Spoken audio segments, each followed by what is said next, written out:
Moving out.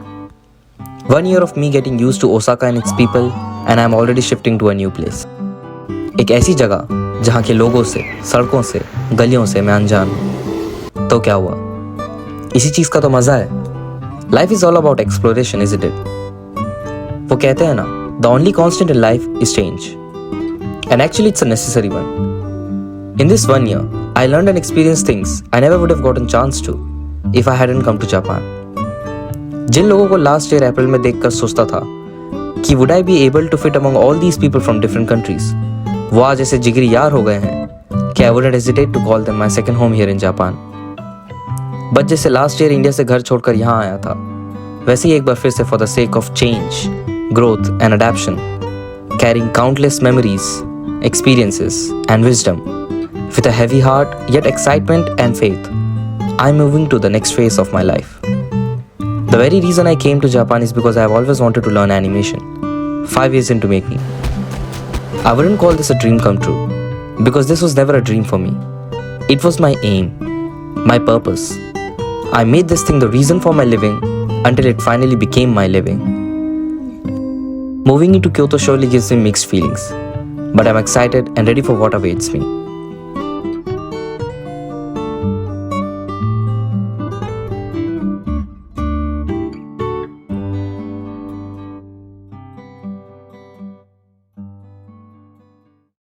Today is day 1 of starting the packing of this room.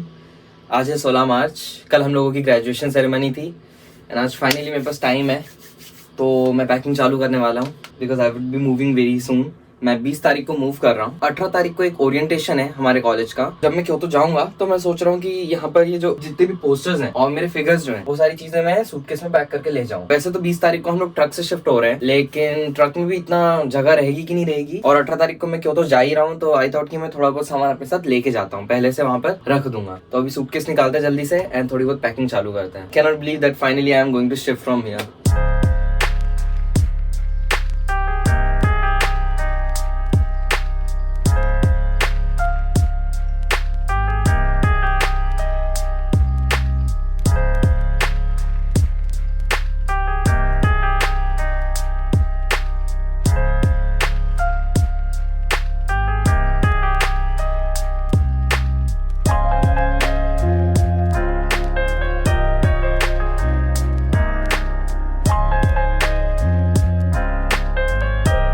देखो mostly तो हो गया है काम।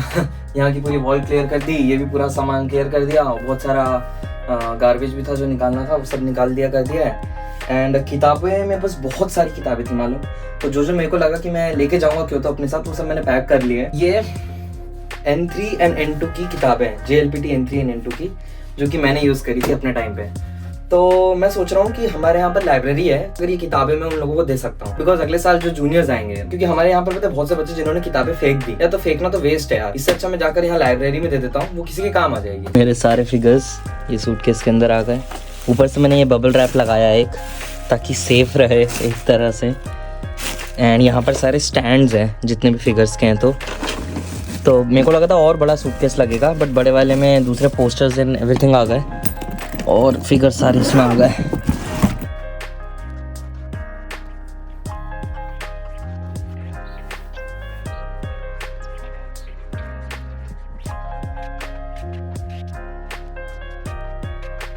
ये देखो, डे 1 की रूम क्लीनिंग के बाद कमरा ऐसा हो गया है, लगभग खाली।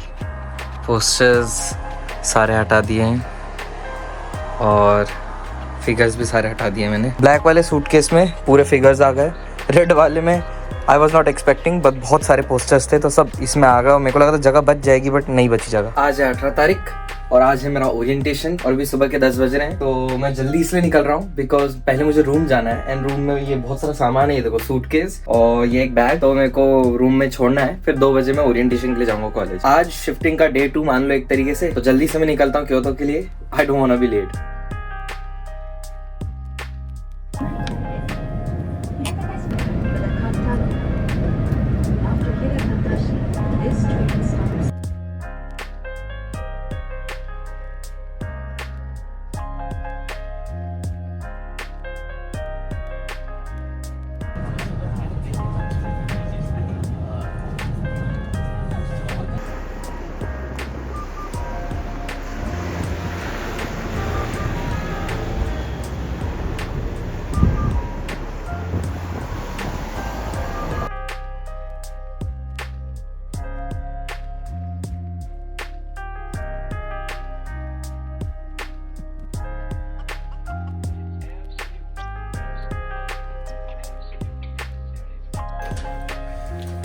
तो बस अब अनपैकिंग करते हैं, सारा एक एक सामान निकालते हैं क्योंकि बहुत सारा सामान है।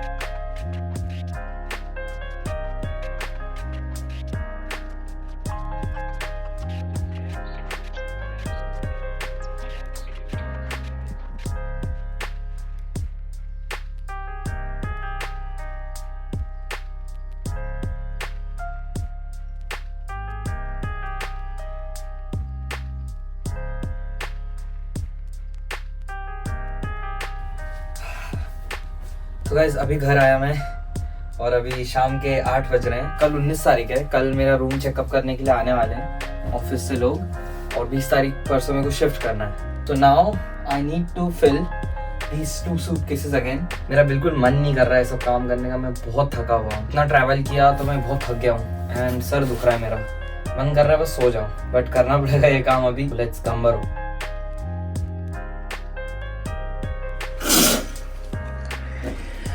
Good morning guys, today is 19th of March। देख सकते हो आप कि मेरा टेबल कितना चेंज हो चुका है। Finally everything is packed. कल 20 तारीख है एंड 20 तारीख की सुबह 8:30 बजे ट्रक आएगी एंड हम सारा सामान लेके फाइनली यहाँ से शिफ्ट हो जाएंगे। इस रूम ने भले ही 1 साल is not that long period of time, but इस रूम ने मुझे बहुत सारी मेमोरीज दी हैं। There has been times when I have been the most happiest and there has been times when I have been the most sad in this room. This was my first time coming out of my country. There were nights when I was not able to sleep properly. नींद ही नहीं आती थी, घर की याद आने लगती थी. There is a little connection with this room, so I am very much grateful not only to this school, to this room, to all of these things. I know this doesn't make sense at all, but I am attached to all of these things. So I don't treat all of these things as just things. ये connection एक part है मेरा. I will never forget this room, क्योंकि मैंने बहुत सारी चीज़ें मेरी लाइफ में इस साल भर में सीखी हैं। आई वुड बी ऑनेस्ट, जो एक्सपीरियंसेस मैंने किए हैं वो, और वो एक्सपीरियंसेस लेकर जब मैं वापस रात को इस कमरे में आता था एंड चीज़ों को सोचता था एंड डिसाइड करता था कि अगले दिन मुझे क्या करना है, मेरे प्लान्स, या फिर यहाँ पर बैठ के ऑल टाइम जापानीज पढ़ता रहता था, या फिर प्रोक्रेस्टिनेट भी करता था, अगर बैड साइड भी एक गुड साइड भी, सारी चीज़ें, यू नो। सो एवरीथिंग इस कमरे ने देखा है एंड आई जस्ट फेल्ट कि सपोर्ट था हमेशा से एक। जब आप बाहर सोसाइटी में निकलते हो, so you have a mask on you, जो आपका असली है, असली आपको आप कभी शो नहीं करते हो। ह्यूमन टेंडेंसी होती है, ह्यूमन नेचर है। लेकिन जब आप अपने सेफ हेवन में आते हो, and this place was my safe heaven. जब मैं यहाँ पर इस रूम में एंटर करता था, I could be me. I am so much thankful for all of these things. I am thankful to Waheguru ji. I am just glad that I was here. I think let's sum it up with that. कल हम सुबह 8:30 बजे यहाँ से चले जाएंगे। This is my last night in this room. I'll go to sleep now. मैं बहुत थक चुका हूँ।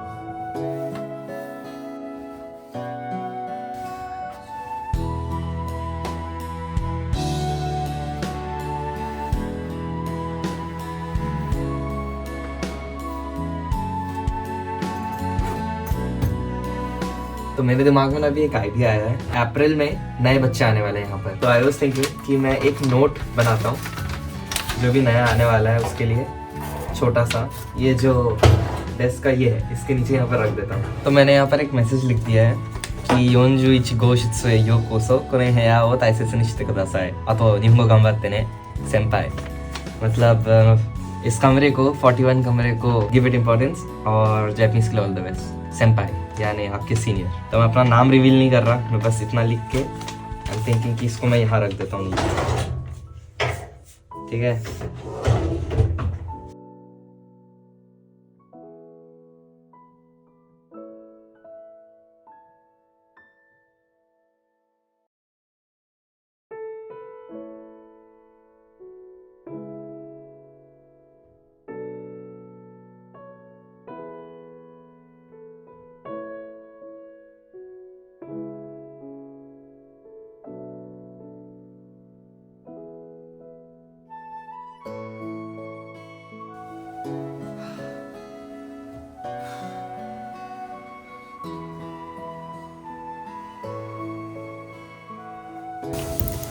चाबी लगा दी गाइस, और ये जो नेम प्लेट है ये मैं चाहूँ तो ले जा सकता हूँ मेरे साथ, दे सेड, तो I am taking this with me.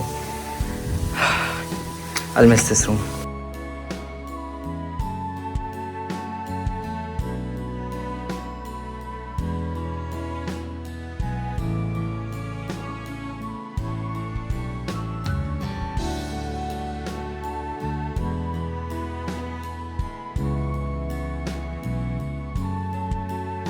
Reject हो गया ज़्यादा हो गया। मेरे को लगा बारिश होगी आज, अच्छा हुआ मौसम खुल गया। ये सारा सामान ट्रक में आया, तो ये सब यहाँ रखने के बाद हम लोग रिसाइकल शॉप गए थे, एंड वहाँ से मैंने ये एक तो फिगर्स के लिए मेरे एंड बुक्स के लिए ये लिया, और वो एक और शेल्फ है वो लिया, एंड 2-3 और आइटम्स लिए थे। एक ये सोफ़ा मिल गया बहुत ही सस्ते में। तो I am going to get into work, और अब मैं ये सारी चीज़ों को समेटता हूँ एक एक करके।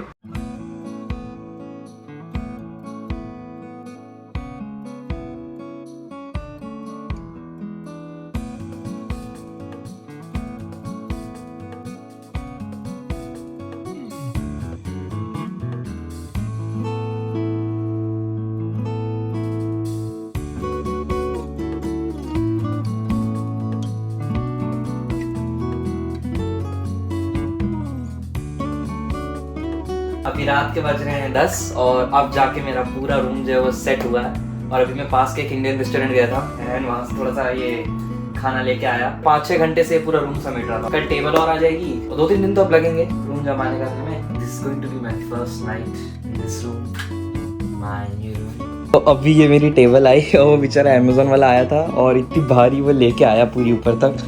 लुक एट दिस यार, कितनी बड़ी है ये, मेरे बेड के साइज की है भाई। पूरा ये एरिया साफ करना पड़ेगा, because I need to make this table.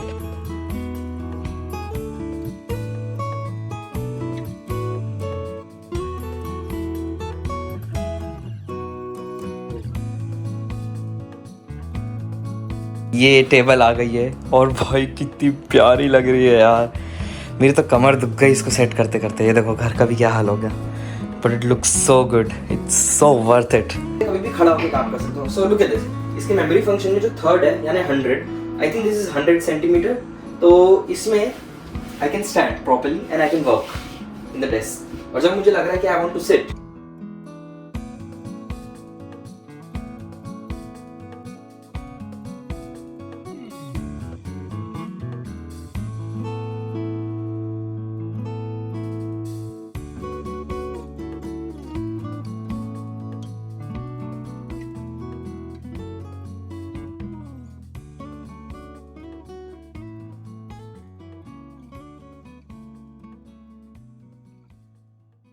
मैं 20th को यहाँ पर शिफ्ट हुआ था, और 2 दिन हो चुके हैं। Today is 22nd। अभी क्लोथ सिचुएशन थोड़ी ख़राब चल रही है, क्योंकि मेरा जो क्लोजेट है वो थोड़ा सा छोटा है। 2-3 काम और रह गए हैं। मेरी साइकिल का रजिस्ट्रेशन करवाना है मुझे। अभी कम से कम 3 से 4 दिन मेरे को और लगने वाला है ये सारे कामों में।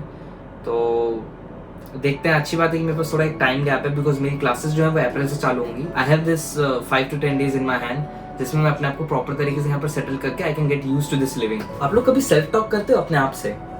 क्योंकि मैं बहुत ज्यादा सेल्फ टॉक करता हूँ। मालूम, आप लोगों ने वो कोट सुना है कि लर्न हाउ टू से नो टू पीपल। मैंने एक चीज रियलाइज करी कि दूसरों का तो छोड़ो, I am not even capable of saying no to myself. Human beings की टेंडेंसी होती है, they get carried away through their desires. और ये चीज मैंने एनालाइज करी अपने आप में, एंड आई वाज लाइक यार हाँ, I need to learn to say no to myself more often, क्योंकि the more you say no to yourself, the more you will have that control over yourself, and being a man you should have that ability, क्योंकि जब आप खुद को ही no नहीं बोल पा रहे तो दूसरों को क्या नो बोलोगे। पता है, अपने आप को इस तरीके से हर हफ्ते एनालाइज किया करो कि मैं और कैसे इंप्रूव कर सकता हूँ, और क्या मैं अपने आप में अच्छा कर सकता हूँ। फॉर एग्जाम्पल कि कोई आर्टिस्ट है, वो कुछ ड्राइंग बना रहा है, ठीक है, और 4 लोग उसके आजू बाजू आ जाते हैं, और उसकी वो जो ड्राइंग है वो अभी कंप्लीट नहीं है, it's on a working stage, और वो 4 लोग आकर उसको बहुत ज़्यादा प्रेस करते हैं कि वाह यार क्या गजब बना है, मतलब 1 नंबर, इससे बढ़िया तो मैंने आज तक देखा ही नहीं लाइफ में। अब वो जो आर्टिस्ट है उसके हिसाब से this art is nothing right now, अभी कंप्लीट नहीं हुआ है, वो उसका विजन और ऊपर का है। बट ये 4 लोग जो आए यहाँ पर, इनका जो लिमिट है ना, इमेजिनेशन लिमिट, वो वहीं तक है जितना उस आर्टिस्ट ने बनाया। कहने का मतलब कि उन लोगों के हिसाब से दिस इज बेस्ट, लेकिन उस आर्टिस्ट के हिसाब से क्या, उस आर्टिस्ट के हिसाब से this is not perfect. he can raise his level more. जब आपके इन्वायरमेंट में 5 लोग आपकी तारीफ कर देते हैं, don't get misjudged by it कि अरे वाह अच्छा हाँ मैं बेस्ट हूँ भाई, मैंने सब कर लिया। अगर वो जो आर्टिस्ट है वो वहीं पर वो 4 लोगों के बोलने के कारण रुक जाएगा ना, तो उसकी जो इमेजिनेशन है, उसका जो वो जो पैशन है वो वहीं रुक जाएगा। अगर उन 4 लोगों के इन्फ्लुएंस में आकर वो अपनी लिमिट सेट कर देता है, तो he will never unlock that potential, that crazy wild potential he has. Same goes for everyone here, so don't do that, you know, push yourself. जब 4 लोग आपको प्रेज कर रहे हैं तो एक्सेप्ट करो कि हाँ मुझे प्रेज मिला and keep moving forward. You don't have to be like कि अरे अब तो प्रेज मिल गया, अब तो सब कुछ है मेरे पास। अगर मेरी पर्सनल ओपिनियन की बात करो ना, I like criticisers. What I want to say is कि जब मुझे 6 लोग आकर या प्रेज करेंगे ना कि अरे भाई तूने तो ये उखाड़ा, तो ठीक है, वो जो चीज है ना वो 5-10 मिनट अच्छी लगती है। ह्यूमन बीइंग्स के साथ क्या होता है, जब 4 लोग उनकी तारीफ करते हैं ना, वो अपने आप को सर पे चढ़ा लेते हैं। आई नेवर लाइक इट कि मैं अपने सर पे चढ़ जाऊं। वो ऐसा लगता है कि मैंने अपने ऊपर से कंट्रोल खो दिया। It's an external influence. इसीलिए instead of someone praising me, I like कि कोई मेरे को क्रिटिसाइज करे। कि अगर 4 लोग मेरे उसमें है सर्कल में जो कि मेरा काम देखकर मुझे प्रेज करने की जगह मुझे क्रिटिसाइज करते हैं या फिर कुछ बोलते ही नहीं है, बहुत ही कोल्ड मूड सा रखते हैं कि अरे इतना कुछ खास नहीं है, या फिर इसमें ये ऐसा अच्छा हो सकता है, या फिर इससे ज्यादा बढ़िया मैंने काम देखे, ये तो कुछ भी नहीं, इतना this is not that much better. तो भले ही वो कितना भी नेगेटिव क्रिटिसाइज कर लें, भले ही जानबूझकर नेगेटिव क्रिटिसाइज कर लें, जब कोई इंसान मुझे इस तरीके से नेगेटिव क्रिटिसाइज करता है, I take it as a challenge. मुझे चैलेंज लगने लगती है वो चीज। Our brains are very easy to take control over, you just need to learn the trick. Now hear me out. होता क्या है कि उसने क्रिटिसाइज किया, अब आप वो पता है वो वैसी फीलिंग नहीं है कि किसी ने प्रेज किया 15 मिनट खुश और फिर गायब। आप पकड़ के बैठ जाओगे उस चीज को कि यार इसने ऐसा क्यों बोला यार, और क्या कमी हो सकती है मेरे काम में। And then you will, your brain will automatically naturally start analysing it, और फिर आप उस चीज को देखोगे बार बार एंड यू विल रियलाइज कि अच्छा इसमें ये अच्छा हो सकता है, इसमें ये अच्छा हो सकता है, इसमें और ये अच्छा करके देखता हूँ, एक बार ये करके देखता हूँ। First the doubt and then the analysation and then the solution. जब आपको कोई क्रिटिसाइज करता है, so realise this one thing कि आपने जो एक्सपेक्ट भी नहीं किया था, जो आपको पता भी नहीं था, आपने उस पोटेंशियल को अनलॉक कर दिया। So thanks to that criticiser. मैं हमेशा कोशिश करता हूँ कि मेरे जो आजू बाजू के लोग हैं वो क्रिटिसाइजर से भरे हों, ताकि वो मेरे को जितना क्रिटिसाइज करेंगे उतना मैं ऊपर बढ़ता जाऊंगा। Human beings adapt according to their environment. To be honest, कोई भी ह्यूमन हो, कैसा भी हो, उसके एनवायरनमेंट में क्या लोग हैं, दैट विल डिटरमाइन वो कैसा इंसान बनता है। क्या होता है ना कि बहुत सारे लोग ये होते हैं, उनको पता भी नहीं चलता कि उनका एनवायरनमेंट के इन्फ्लुएंस के कारण वो लोग कहाँ गिरते जा रहे हैं, किस खाई में गिरते जा रहे हैं। आप अपना एनवायरनमेंट चेंज करके देखो, आप चेंज हो जाओगे। आज थोड़ा सा ये डीप थॉट आया था मेरे को, तो I thought I should share with you guys. काफी रात हो गई है, अभी मैंने थोड़ा सा खाना बनाया था एंड खाना खाया जस्ट अभी, पूरा रूम साफ किया एंड आई एम थिंकिंग अब मैं सो जाता हूँ, टाइम हो गया काफी। बाकी कल का बहुत सारा काम है वो करते हैं। अच्छा, बहुत सारे लोग जो है वो मेरे से ये पूछ रहे थे कि ये जो रूम मुझे मिला है ये कैसे मिला, एंड मुझे मैक्स ने दिया क्या ये रूम, या फिर इसका रेंट बहुत ज़्यादा है क्या, ये सारा सामान मैंने कैसे खरीदा, वो सारी चीज़ें। तो मुझे मैक्स ने ये रूम ढूंढ के नहीं दिया है। I found this room bye my self. मैं खुद से रियल एस्टेट एजेंट कंपनीज के पास गया एंड वहाँ से बात करी मैंने लोगों से, and they showed me properties, different properties near my college, and मैंने खुद से वो प्रॉपर्टीज देखी, खुद से सिलेक्ट करी, खुद से पेमेंट किया, सारी चीजें I had to do myself, just like you do it in India. मुझे किसी ने कोई एक्सटर्नल हेल्प नहीं करी यहाँ पर। That's why I always say, you know, keep your Japanese up to that mark, कि आप सारी चीजें खुद से कर पाओ। दूसरा, ये जो आप सेटअप देख रहे हो, ये जो मैंने खर्चे करे हैं यहाँ पर, वो मैं इसलिए कर पाया because I had been saving for this thing for a long time now. मुझे पता था कि मैं बहुत जल्दी शिफ्ट होने वाला हूँ, तो मैं थोड़ा बहुत सेविंग करता आ रहा था बिकॉज आई न्यू कि in future I would be buying all this thing. And यहाँ का जो रेंट की बात रही, तो डेफिनेटली ओसाका में जो डॉम था उससे मेरा महंगा है, 10-20 हज़ार महंगा है।